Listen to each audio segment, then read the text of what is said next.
Welcome again to my worm farm slash laboratory. Essentially, here's where I'm running, some projects, learning about worm farming, and it's been, I think, 4 or 5 months. I think I started back in October. I'm not 100% sure. It's February right now, actually. So I wanted you guys to give you guys some update. It's a really important video because I think I'm going to share some things, not just in regards to worms, but basically in regards to everything like soil and the importance of the that you feed the soil, etc. So this is going to be very informative, so please stick around.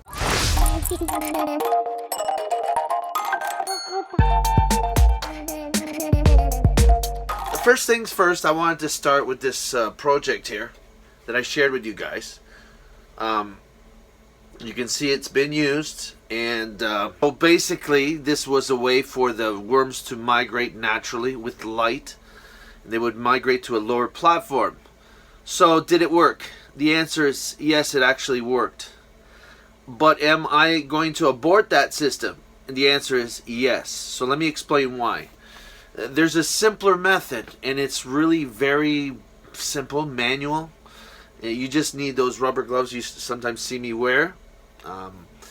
And essentially you take the bundle of worms, take all the soil, and you bundle it up into a sphere type deal, and wait for them to go down, and then you use the gloves and a little paintbrush. At the end I use the paintbrush, and basically what you do is just taking away the soil. And what I did would have two of these masonry bins like that, and I'd put them on the top, okay, and I would be working 2 piles at a time, and essentially it gave me enough time to go back and forth. Now if I did it with 3, it would be even better, meaning I would work the one, go to the next, the worms would be making their way slightly down, etc., etc. So that is by far the quickest method. That's why I'm going to abort that, but it was a good attempt at it. Remember, the stuff that I have is very wet, so there was no really other means to do it. But once you put them under the light, it starts to dry up a little bit. You don't really want the soil to dry. And you can actually, I'll show you this afterwards, some of it already. So I've aborted that system. Not that it wasn't a good idea. But it's just not, you could do it a simpler way, which I just described. So that's what I'm going to be doing going forwards. So this is my worm bin, 6x2. What else am I going to do? Well, I love this system. I'm going to share with you, just looking at it. I'll eventually show you how I built this. But I'm going to build another one. And I'm going to replace these trays. These trays are now holding the mature red wigglers. If you guys don't remember, I bought 1,000 mature red wigglers. They're very small and skinny. They all died. Also at that same time I bought 10,000 cocoons. And then later on, a month later, I bought another 5,000 cocoons. The cocoons are done well. Most of them, I would say, have matured. That's what's in these bins now. They are now producing cocoons, more cocoons. But I'm going to take that system and I'm going to get rid of this stacking system, and I'm going to put another one of these bins. I'm going to make another one and put it up against that corner. Before I show you this bin, because I'll have to move the camera to a different angle,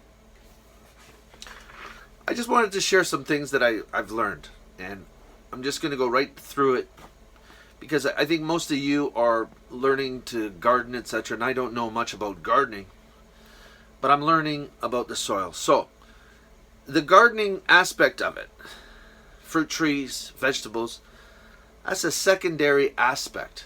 What you need to do is learn about the soil, because the soil is what's going to help grow your vegetables, your fruits.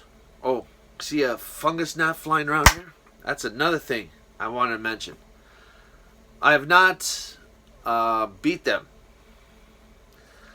I'll get into that in a sec. Let me just continue. Sorry.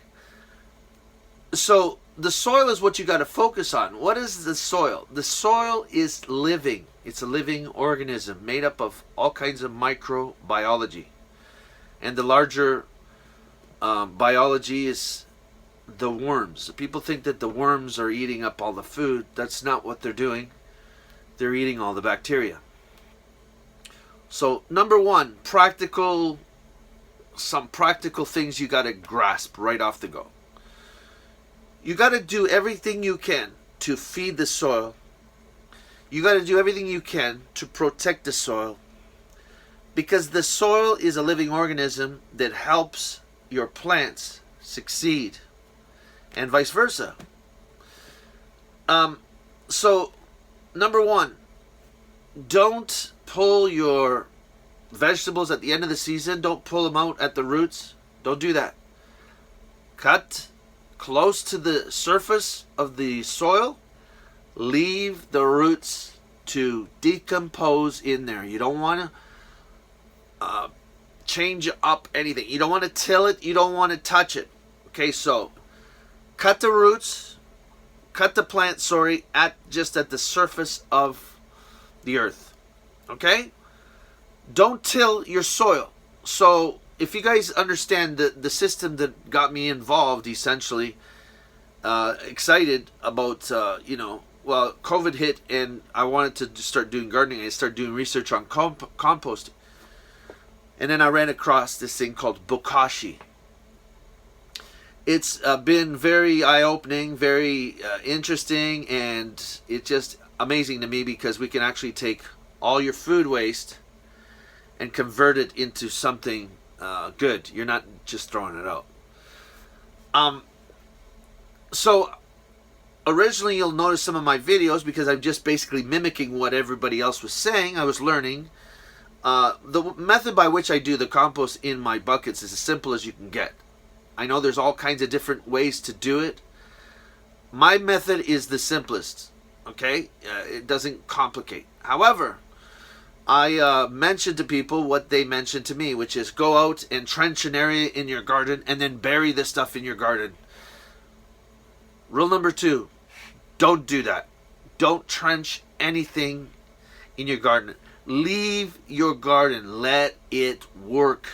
Let that whole biology, that whole universe continue. Because what you're doing when you're sifting all that is you're basically sifting that whole mechanism of biology and fungi, whatever way you want to call it, and you're really distorting that, and it's shooting you backwards.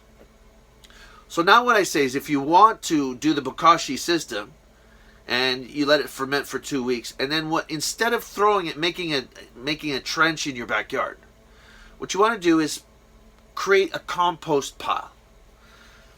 And this Bokashi has actually been very integral in some of the food that I've been using here, because it's fungally dominated. And that is a huge thing in the conversation. And that's why I got fungus gnats, by the way, because the food that I'm giving them is fungally dominated, because the bacteria, you got to remember, we are growing bacteria, okay? You're not a gardener of vegetables. You should be a gardener or a farmer of bacteria and fungi.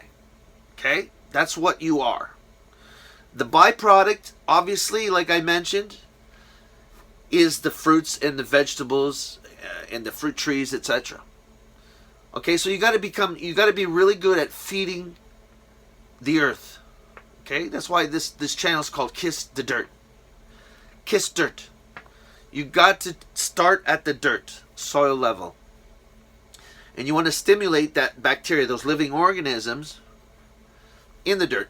So the Bokashi system, if you've ever tried composting outside, sometimes it's difficult to get a compost heap to reach the range of 100, 120, 130, 140 degrees Fahrenheit.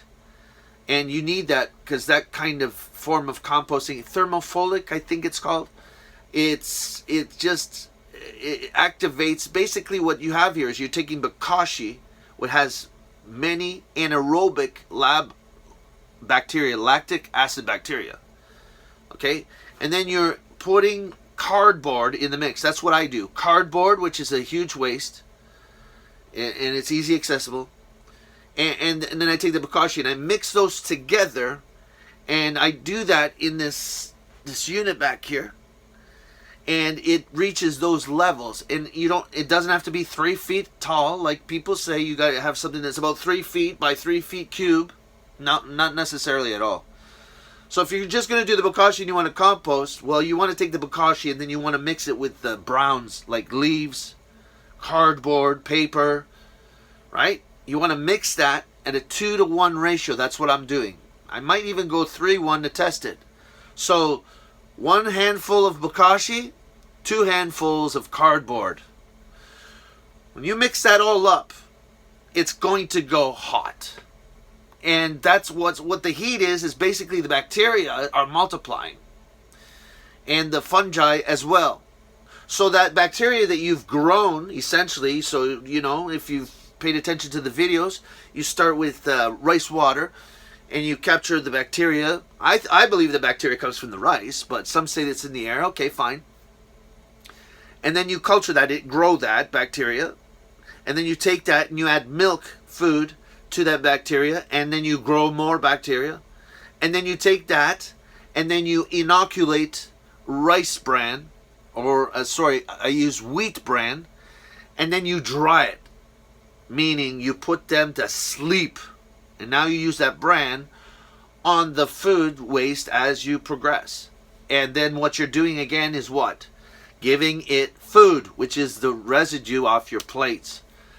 Fish, meat, potatoes, craft dinner, cake, everything. It's not like composting outside where they say, oh, you can only do this and that. Onions, lemons, tomatoes, everything. That's why I love Bokashi. So we put everything in there, even our paper towels, etc., in there. And what it's doing is feeding the microorganisms, the lactic acid bacteria, and in an anaerobic state. In other words, lack of oxygen. It has to be sealed. These ones work where there is no oxygen. After the 2-week fermentation period of sitting there, then you take that, and that's when you mix it with the cardboard. And now, I believe, personally, I don't know, that the lactic acid bacteria probably, or some of them anyway, have the ability to flip into the aerobic state. And then that's where you're getting the heat, because they're doing all kinds of multiplication again and infusing the cardboard, etc., with life. And that's where I start to see the fungal activity, is when it starts to go dry. It's a process. It takes sometimes a week of heat in that container. And then when I see it as it's drying, you see the fungal activity, which is the white mycelium, start to, do its thing, which means to me it's fungally dominated, which is absolutely beautiful, because what you want to do is give the worms food that they're pooping out that has some form of nutrients and value. Fungally dominated compost is what's hot right now, meaning that's what their discoveries is. You need some fungal activity. For example, if you're growing like fruit trees, you need a 1-to-1, meaning bacteria and fungal bacteria, I think that's what it's called, are equal. Okay, 1-to-1. If you're doing shrubs, etc., it starts to, I believe that the fungal activity has to grow more so. I'm not 100% sure, but what I know is this. You might be putting the Bokashi into the dirt, etc., but the fungal activity isn't strong for certain vegetables like tomatoes, etc. Now, if you're growing like cabbage and stuff, the brassica, I think it's called brassica, they are not interested in the fungal activity. But most of the time, you are short on fungal activity. And so the worm poop, whatever they're eating, is what they're pooping out, essentially. And a lot of these individuals, they give them peat moss, like some of these farms that you hear about, the worm composting. They'll feed them something that's easily sifted, and then they can just continue to produce. They're interested in easy sifting, but the poop is eating peat moss, and something else. So what is pooping out is not that diverse in terms of nutrients. That's not so with what we're doing here. And I know that this compost, and I can actually grab a little bit of this, I'll show you guys here. This is the quality of it. This is essentially the finished product. You see a little worm right there. But this is the quality of it. It's absolutely beautiful. This is food waste. All right. And cardboard. And it's a little bit wet right there, but you see? Nice and clean. So, number one, as I mentioned, cut the, don't ever pull out the roots again. If you're doing the Bokashi and you want to put it in the garden, don't put it in the garden, put it in a compost heap. Add some browns to it, 2-to-1, and let that thing heat up for a week or so. And then you're able to spread that wherever you want. Very fine spreading, not very much. You don't want to put a lot of it because it's almost like fertilizer, but this is awesome stuff. So I'm going to be doing all kinds of stuff. I'm going to be making compost tea, which is, again, taking it to another level. Growing that bacteria to another level, which is much more, you'll need very little of it to potentially, let's say, spray your lawn.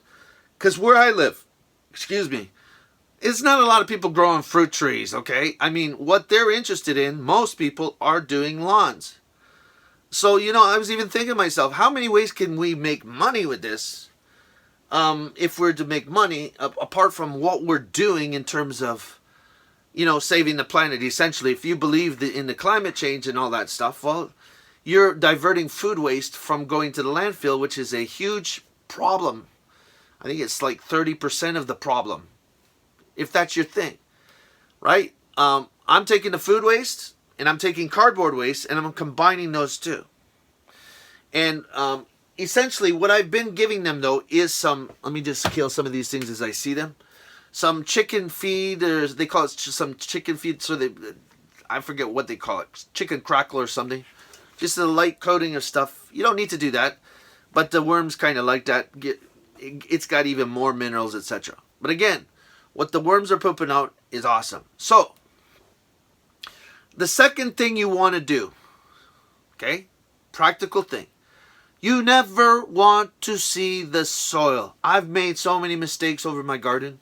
You see soil all over the place. Don't want to see soil. Microorganisms are like us. We essentially are made up of little organisms. We're made from dirt, earth. So they're just like us. They like the same temperatures. They don't like it too hot. They don't like it too cold. They're exactly like us. And they don't like to be naked, walking around and different fluctuations of temperature. So never leave. If you see some dirt in your garden, cover it. See, this what you see right here is cardboard. It's a mulch. You can use whatever. I got leaves in my garden. But even as you're planting, you don't want to see any soil. Why? Because you're protecting the life that's underneath. Is a life important? What does the life do? That's not it. Meaning, the soil is one thing, but there's one thing missing in the soil. It's plants.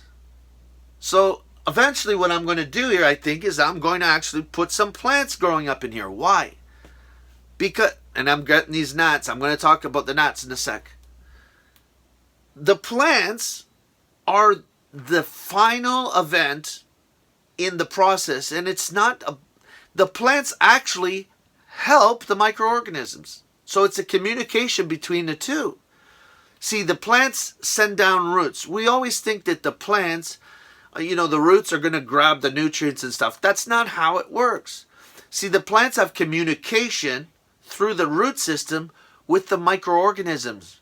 So it will attract, I think it's called ribosome or ribos something or other. If you guys know, throw it in the comments.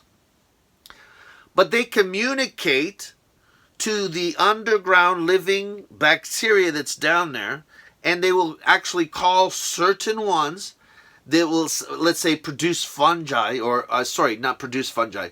The fungi, they will attract them because they send some kind of communication through their root system and their little follicles, And so it will attract, and the fungi will actually penetrate the root system and become part of the system. That's why the fungi, or fungi, whatever way you want to say it, is really important, because your root system, okay, let's say it grows down this far, that's the limitation of its ability to extract nutrients, potassiums, all that stuff that's already present in your soil, but it can't be released. And the ones that release that is the microorganisms. Okay, but here's the range. But now if a fungi attaches to it, the fungi are able to just go in longer distances, and then they start to help that plant by giving what the plant wants. And what does the plant give? Sugars primarily. It gives more things. I'm not 100% familiar, but what it is the plant, through photosynthesis with the sun, etc., starts to send down these, let's just say, sugars down to the root area. And there's a transaction that happens. All right? So the microorganisms love sugar. Now there's more things, but nevertheless, this is what they need. So the plant feeds them sugars in exchange for certain nutrients. If you guys go to your to your store and grab vegetables and stuff, that stuff is lacking all kinds of nutrients because the way that they produce them. You know, when I grew some tomatoes and stuff in my garden, it's a completely different change. It's all organic. I don't use 1 ounce of fertilizer, never have. And you never will have to if you do this correctly, which is feed the soil. So again, so we see that communication. So that's what's essentially going to add another level here. I'm actually going to grow some stuff as well here, just starters, so that I can put it in my garden. But this is part of the process. This is not enough right here, what you see. It's covered in mulch. The dirt is underneath. You got the earthworms. You got the microorganisms. Everything's working here. It's life. Full of life in here. But if you put a plant, now the plant roots are now going to communicate. And guess what they're going to do? All alone. Feed the microorganisms. See? And what ends up happening is a lot of these microorganisms die as well. And they become part of the organic matter surrounding the roots. So that's why you want to cut the roots, right? Or even if you want to grow over the winter, like they call it cover crop, you can grow cover crop so that the soil's not naked and you got living roots. And then in the start of the season you push them down. I'm going to experiment with all this stuff. But what I did is just covered with leaves again. But is the leaves producing roots that go down? No. So there is some good components because the leaves in itself are getting the nutrients from the tree, which are very well established maple trees, long root system, like I said, the fungi that is attached to it, so and that's pulling up also as well to the tree. So the tree's getting those nutrients from deep, and it's being held into the leaves when they fall. Those leaves are very nutritious, meaning for the soil. So it's breaking down on my garden right now. But essentially, the root system, if it's living underneath, you got all this life, doing this synchronicity of communication. And so I just believe that this is one element as well that's really important. What did I want to say? Yeah, so not all compost is equal. No. What are they eating? That's what you got to think about. What are the worms eating? They're eating bacteria. What is the bacteria breaking down? Right? If it's just peat moss, etc., that's not great. That's not great at all. If it's diverse with all kinds of different elements, which is what you do with the Bokashi, then you definitely got some product that is absolutely beautiful. And then this compost here, you're going to spread it lightly on your garden. And then you want to cover it. That's important. Cover. But what I'm going to do is even go one step further, make worm tea. And then just basically take a handful of compost or vermicompost, worm compost, which is beautiful stuff. It's encapsulated everything. So these things are encapsulated for release, like a tablet. I'm going to take that one handful, and then I'm going to add to I'm not 100% sure, 20 handfuls or more so of liquid water. And then it's going to be basically growing those bacteria that's in there already to a higher level where you can spray the whole lawn, etc. What do you want to do as well, though? You want to throw some organic down, because the microorganisms, okay, they need organic waste to feed. But as well, though, if you have plants, then they have that feeding of the plants that's happening by them releasing the sugars, etc. So it works hand in hand, right? So if I want to put plants and they send down roots, well, the organisms are going to be fed by those very plants. They're receiving light. They're doing photosynthesis, everything that's required. Yeah, it's really exciting. So yeah, I want to do worm tea. I want to do not charcoal, but biochar, it's called. Now, biochar, let me explain something with the biochar. This is all stuff that I'm learning, okay? The biochar is basically charcoal, so it's taking wood, any organic, anything, to be honest with you, organic, even manures, they say. Anything that's organic, you're lighting a fire, but it's kind of working its way downwards, where it's not fully, it's deprived of oxygen again. And it's drawing in whatever oxygen it can. And I'll show you the best way to build. There's 3 different ways, essentially. I'm going to probably just build one of them. But it's lack of oxygen, and what you get is a carbon. It's not 100%, but it's very close to carbon. It's so brittle, you can break it. It's like glass. Now, the cool thing about that is that, number one, because I like fundamentally, why am I doing this? Well, what's the purpose in this, right? So, charcoal, I'm not 100% sold on yet, or biochar. It's not biochar essentially until you inoculate it. How do you inoculate it? With bacteria. So if you put this charcoal, let's call it for now, that you've created in the garden, it'll start pulling all the nutrients. It's very bad. So it is very absorbent. It takes on all kinds of stuff. So what you want to do is inoculate it, right, before you put it in your garden. And again, very small amount. So biochar is moisture retention, incredible, like a sponge. So it's good to store water underground. Another thing that it does is have many porous areas. So a gram of this biochar is equal to a tennis field where you play tennis. If you were to extract it and put it on a flat surface, it would equal that much, a gram. So it means it's very porous. Many levels, many houses. So that's the way I see it, to describe it. Is it's a place where bacteria, which are very micro, small, tiny, billions, you can have billions in a little bit, billions of microbes. So it gives them an area where they can house, where they can stay with the water, etc. They can actually be part, and carbon, this carbon stuff, this biochar, it's in a state that it takes forever to break down. Might take hundreds of years to break down, so it's kind of stable. So this is a good place to inoculate, and where the bacteria can, and water, rainwater, that can store for long periods of time. Even though there might be a drought, it's very dry, it's stored under the ground. But again, you don't want to disturb your ground. You want to put it on top and then let it work its way up, down. One thing that I notice people doing is grinding it down to a powder. I think that defeats the whole purpose.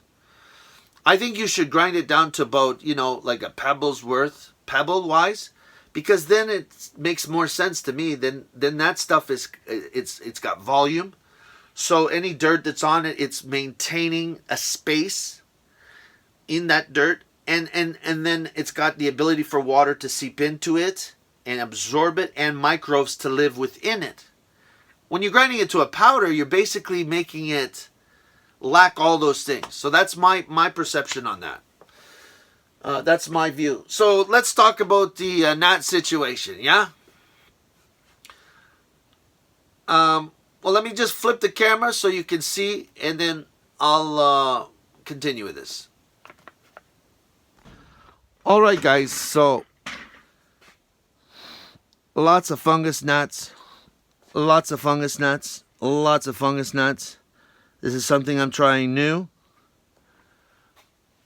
Lot of fungus gnats. Look at how many fungus gnats. This is a bottle idea here. Works beautifully. Simple. More fungus gnats, more fungus gnats. And there's another one with the flickering light inside. Again, I'm trying this. Okay, you see a couple of them, a few. What I've noticed is once there's some of them, they get attracted to that. As well, here's the bits, mosquito bits that everybody says they work. Am I doing anything wrong? No, I didn't do anything wrong. This is how they come. Then you inoculate. These have been ongoing. You see a bunch of fungus gnats in there. But this here material, it's alive with this BTI bacteria. I add sugar to it to keep it going. I've been getting more and more. Now here's a little bit that I actually let dry to see if I can inoculate any kind of brand and never buy this again. Right? Because this is expensive. I'm down to this much already. And I think I'm going to be successful. And if you want to multiply, what you need to do is add oxygen. That's my understanding. Oxygen and a food source. And then you multiply them and then you let it dry. So what this was actually drying in here. And I just threw it in here today and added some water. And so I'm going to add some sugar and see if I see little bubbles. When you see little bubbles, you see those going up and down, but there's little bubbles that you will see. I'm going to add some sugar sometime, but I just put this essentially in there. And there's one fungus gnat right there. So the problem with the fungus gnats is, number one, this is here for the fungus gnats will produce, I'm killing them as I go. I think 200 to 300 eggs, one of these little fungus gnats. So if you let it go out of control, it's in trouble. As you guys know, I put these covers on them. It didn't work, guys. Here's my wormies. They're all up into here. Making babies. Lots of them. Okay, so remember, cover. This cover here, again, it's hard to keep control of this, but they are under control. I mean, they're not everywhere. The reason why you see them flying around is because I pulled back this cover. I even put a cover on this worm farm. This is 6 feet by 2 feet. I love this system, and I'm going to get rid of this system. All right? I'm going to take down this. I'm going to take this down and put this back in the garage, and I'm going to put a 6-footer right here, the same way, and I'm going to take all these that are in here, and I'm going to allow them to keep multiplying in here. When the material is done, I bring it back in here, and I add it to this mix. All right? What did I want to say? Okay, so you basically pour that stuff in the top level, and it will attack once these little things, they turn into like, what do you call them? Larvae. Okay, and they start crawling around and eating. Well, once they eat that, it goes to their internals and it kills them. All right? After some time, it kills them. So you're catching them before they turn into these little flies. And if I just do this, you'll see them sometimes move upwards. Again, it's not an infestation, but difficult to get a control of because of the food source that I have, which is fungally dominated. All right, here's the castings that I showed you guys. You'll see a bunch of them in here. Like there's one right there. I crush it when you can. You crush one of those, it's like crushing 200 to 300. Okay, and you can see this casting here. This casting material is just, and there's a worm right up in here. All right. It's like, this is awesome stuff. Come on now. Beautiful. This is food waste and cardboard. Come on. It's absolutely beautiful. Let me see if I can show you guys here. I'll just go down a little bit. This is really warm, actually. There's some worms right here. This is really warm. That's another thing you gotta be careful of. I don't see any here. I don't want to stimulate it too much, disturb it too much, but watch here. You can see them right here. All the worms. There's lots of worms.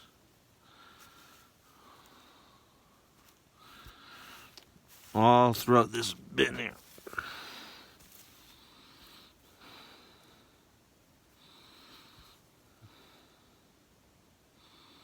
Okay, but these are not fully grown yet. This one's almost there. Yeah, this one's got a little, see that little thing right there? That's a mature one already. This one can have babies. But those are all mature. In another month, these will be all mature. And there's cocoons that these ones did last month in here already, which they're going to birth. In here, you'll probably see some of those fungus gnats. Yes, they're everywhere. But I want to show you guys.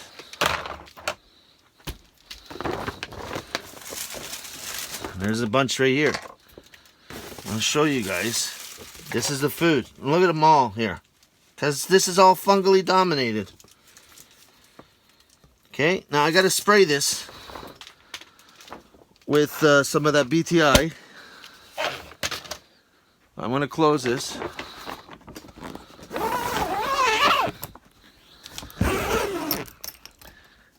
Yeah, it's a bit of a hobby project, but yeah, so this is a new thing. There's some of the BTI in here. See if they will come in here and get attracted to it. So I'm doing multiple tests. I brought one of these things to see the temperature. So it only goes to 122, unfortunately. It's a little bit warm in this area right here. And then I've got this one here as well. Just to give you surface level.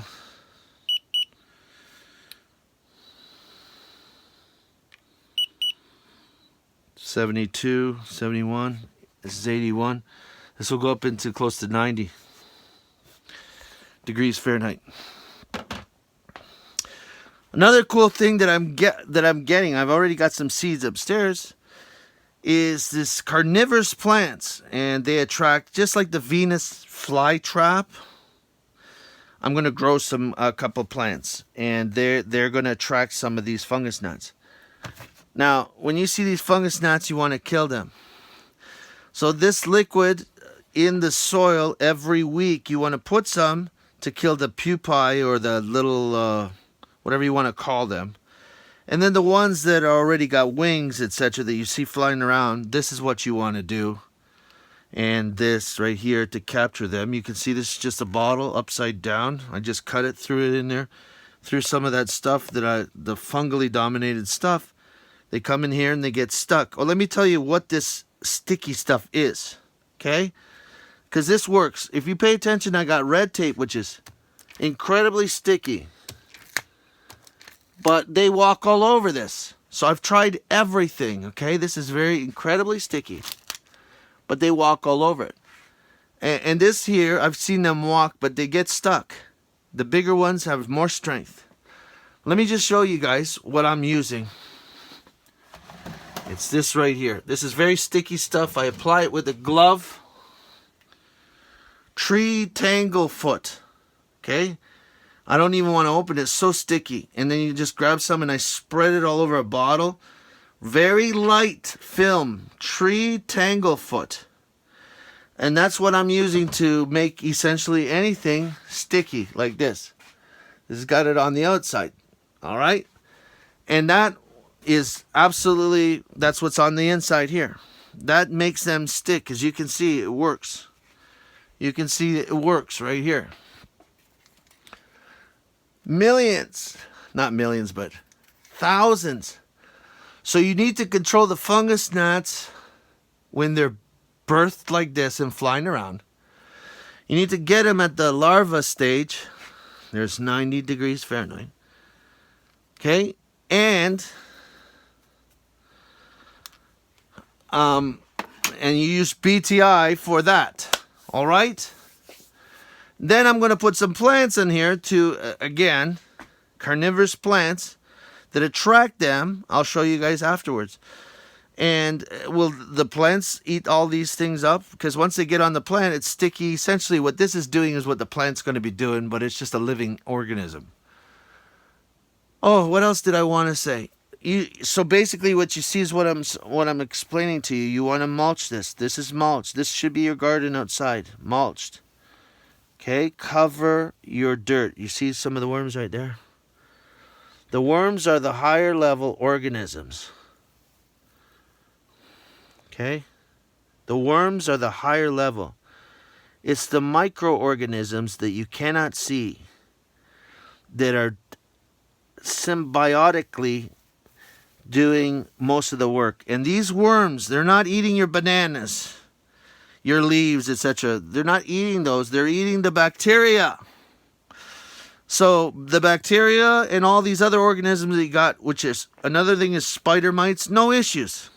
You use this stuff right here. Diatomaceous earth. I don't use it. I hardly use it. I got a huge bag. Okay? This is the chicken stuff that I feed them. Right there. But I grind it up to this level. Right there. And this is what I've been feeding the mature ones. Because I want to make it easy to sift. So this mixture that I got in here is just paper. Cardboard. And newspaper. I don't know, there's something in newspaper. And peat moss, which is right here. If you guys don't know it, peat moss. This is peat moss right here. Okay? Little bit of peat moss just to keep those things separated. That's all that is in water. Mixed up. And that's their bedding for these ones because it's easier to sift. But I would never say, hey, this compost is really great for you. No. The fungally dominated food that we're doing, taking the food waste and converting it, that's going to be full of all kinds of different nutrients, a diverse amount of nutrients. So right now I'm just allowing them to break this down. See, you got chicken bones, right? But you can see the quality of this stuff. This was, right here, what you see here, this was newspaper. No, sorry. This is cardboard and food waste. I don't see nothing here. And so they're breaking this down. Okay? Beautiful, beautiful, beautiful system. So listen, what do I want? What you're going to see next, essentially, is a continuation and a perfection of what I'm doing. This is all coming down. I will have a 6-footer over there. This will come down, and then I'll put all these into that 6-foot bin. It is less work, guys. This cost me, I think, about $100 to build. This cost me more time, and these things are just, you gotta understand, for the work, you take them out, you undo it, you take them apart, put the food, take them back, put them in. It's just more work. Here, you peel it back, and you put some food, cover it up, feed it with water, and it's more, if you do something wrong, it's much more, you can see these things crawling everywhere. I left it open like this because I want them to fly, get trapped. But this is more forgiving, okay? Like, for example, it's really hot. If you had this in one of those containers, they can't go anywhere. Here, they can go to the sides, and that's where you'll see them because it's cooler in the sides. Okay? You see them right there. I don't know if you can see them or not. They can go down this side. They can go anywhere, and so they can escape. It's more forgiving. You're not going to kill your worms. Now, eventually with this system is I'm going to get rid of this compost here. And I'm going to put like a food layer. So that food that I got there, what I'm going to do is actually open this up, put it down the center. Then they're able to hit it from each end. Okay, but eventually what you want to do is continue. That's exactly what this here was, this system. You can't see it. You can sort of see it, okay? I'm going to sell this as well. I'm going to get rid of it because it's a good system, but I just see different ways now. But essentially what you want to do is you put your food, then the worms come to the food. They're in the safe zone. Once they come into the food and keep eating, they'll stay focused over here, which means everything over here will start to be able to be used. Now, with me personally, I think what I'm going to do is just scrape off the top, sift, and have compost. Okay, and work my way down. But you can use a system like this. Like, for example, let's say you don't have a lot of worms. You can just use this little area and then put your food in front. Cover it with cardboard, and then the worms will come to that area. And they'll still be eating the rest because this is, again, like I said, this is composting almost there. But you can see it's looking real good, full of all kinds of different... It's almost breaking down perfectly, but there's still food in here. So they can still work this. And all the organisms are working this. You want to make sure it's moist, right? But that's it. So this is going to break down until the point where you can scoop and get it out. And then you work your way, and then once you get here, you start working your way back and work your way... It's called a... flow through or something. No, not a flow through. I forget what it's called.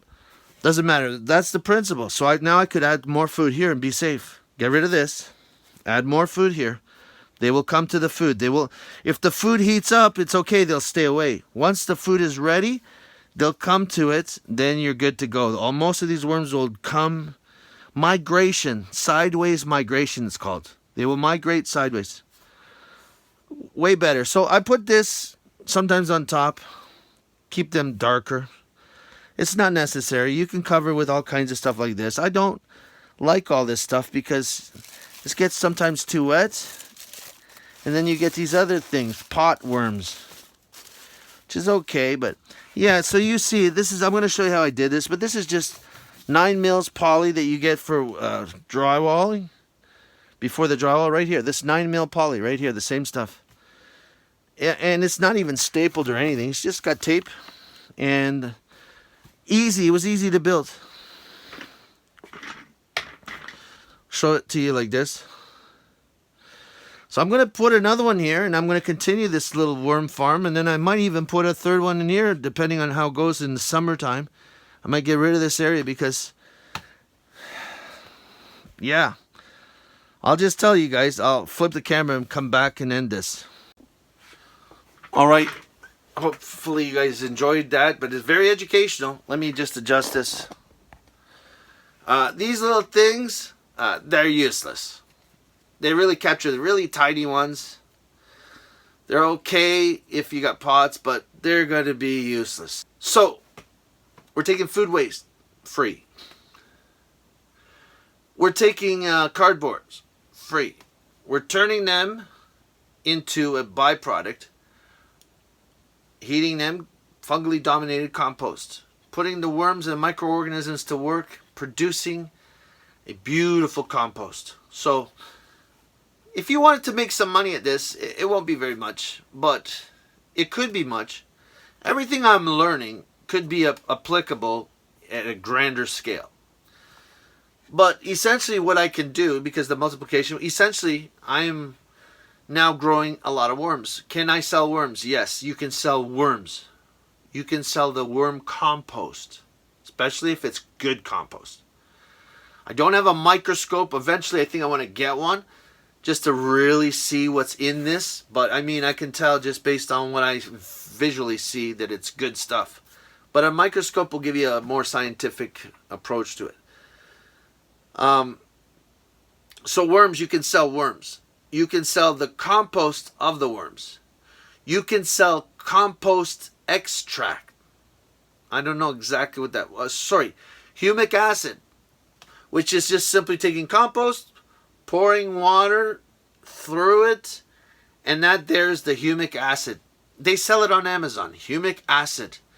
You can take the compost and then aerate it, oxygenate it with a bubbler, which you're going to see me make one. for 24 hours or 36 hours. I don't know. I'll find out what the best way is. And you can sell that worm tea for, 13 bucks a bottle or something like this. Is that the best way? No, not really.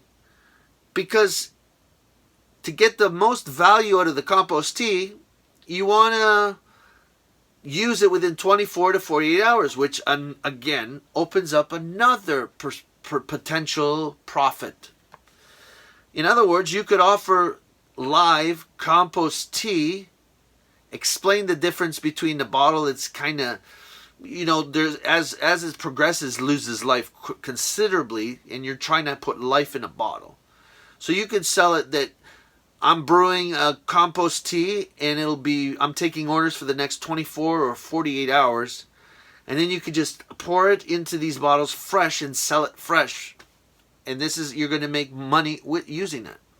Another thing I've also thought of as well is that I could buy one of these nice backpacks, battery-operated backpacks to spray, and then go and spray people's fruit trees and or grass garden. That's the biggest crop, by the way, in North America is grass. People grow grass all over the ground. That's all they care about is how green it is. I'm going to put some things to the test, but I know that if you take this compost tea and spray it, you're adding microorganisms. But again, if there's no food, the microorganisms won't flourish. But again, what did we learn? Well, we learned that the plants produce food. Okay? And these microorganisms will go down underneath the soil, and they will take any organic matter sitting there. So is there dead grass underneath that greener grass? Absolutely. That's part of the organic matter. So could you sprinkle some compost of some sort, any compost on top of the grass? Would it help? Absolutely. But no fertilizers, none of that garbage that they're doing, making the grass green and stuff. You got to use nature's way to do it. And so, like I said, you can get a backpack, do a load of the compost tea, go out and do somebody's fruit trees and or grass. I'm going to be testing this on my grass in a little area to see, is there a difference? Is there a bigger difference? I know it works, but what I'm saying is, what's the best way to approach it? What else is there? Then the biochar, that's being sold as well. Biochar is not that difficult, but you need to inoculate it with what? Biology. Do we have biology? That's what we're doing here. So it's just quite a few avenues from one process, and it all started by simply saying, how can I get rid of this food waste? Because I hate wasting food. And for some reason, my kids just like to leave food on their plate. I was taught, don't leave any food on your plate. But they like to leave food on a plate. Sometimes food goes bad in the fridge, etc. I don't feel as bad anymore.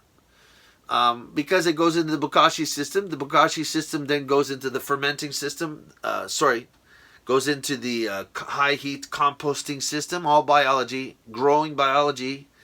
And then from there, it goes into this higher level biology where the worms now are eating all the bacteria and encapsulating the bacteria into these things called castings, which is essentially little tiny pills that break down when necessary. That's what I love about it. It's not like compost. These things are like little pills. That's the only way I can compare them. Just slow release pills. And then obviously the byproduct is fungus gnats. You can grow fungus gnats and then, you can't do nothing with fungus gnats. Of all the people that I've watched and all the worm videos that I've watched, I see the fungus gnats flying around and they don't mention it. And there's one right now. Fungus gnats is the biggest pest. Okay? They don't really do much, but they're a nuisance. And I hate seeing them. And I hate seeing them flying around. They're the hardest thing to control. I haven't beat them yet. One way to beat them is, well, give them peat moss, etc. The worms, etc. But that would defeat the whole process. I want fungally dominated food for these guys to eat, or shall I say the bacteria, so that they can absorb the bacteria, and then the compost will be fungally dominated compost. So I'm not going to get rid of that part of the process. So I got to eradicate these guys. There's another thing called nematodes, but listen guys, I'm going to go to the plants, the carnivorous plants, that like the Venus flytrap. I'm not going to have one of those. I'm going to have other ones. They're pretty. And, you can also add some nematodes. But listen, a BTI, does it work? Is it the cure? No, I did it to the book, to the T. But it didn't do it all. Did it control somewhat? Probably, but can you see a lot of them still? Yep. Have they reached the mature level? Yep. Did I miss anything? 1 week, the next week do it again? Nope. I did it to a T.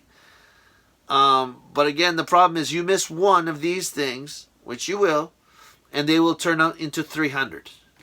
All right. So if I didn't put all these measures in place, it'd be a problem. So again, it's not. Again, I'm okay. It's not bad. There's no infestation because I got control measures. You need to have these control measures in place. If you don't have them, you're going to have a problem. There's no point in this. But you see, again, the problem is what I just explained. So what can I say? What else can I say? Nothing. I've went through so many cardboard boxes. I'm telling you, probably, I would say 60, 70 cardboard boxes. All, that could go to waste and stuff. And just a food product for them. I mean, Bokashi, I've only got like 2 buckets left. It's not like last year. But I'm getting way better product here.